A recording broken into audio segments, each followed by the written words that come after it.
La bourse de Paris continue sa progression avant l'ouverture des marchés américains. Marché américain attendu dans le vert de leur côté, à en croire les contrats futurs sur les indices. Pour rappel, hier à la clôture, le Dow Jones perdait 0,15% à 30 154 points.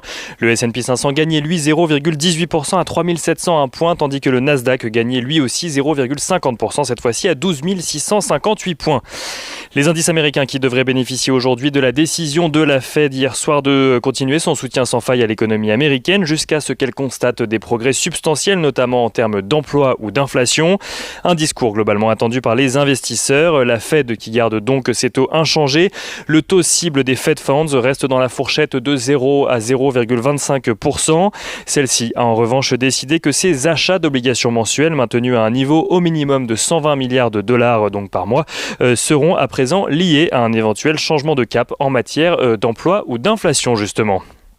Du côté de ses prévisions économiques, la Fed estime que le PIB des États-Unis devrait reculer de 2,4% en 2020 avant de rebondir de 4,2% en 2021.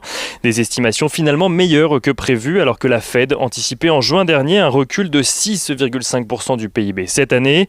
La Fed qui anticipe également un taux de chômage proche des 5% dès l'année prochaine.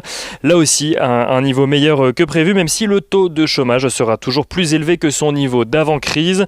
Pour rappel, en février 2020, soit juste avant les conséquences économiques de la pandémie, le taux de chômage aux États-Unis avoisinait les 3,5%.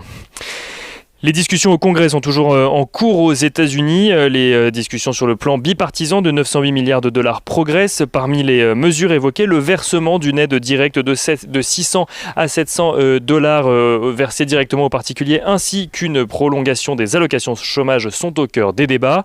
Débats qui devraient donc reprendre aujourd'hui. Et aux États-Unis, la tendance devrait également être dictée par la réunion de la FDA aujourd'hui à propos du vaccin développé par Moderna.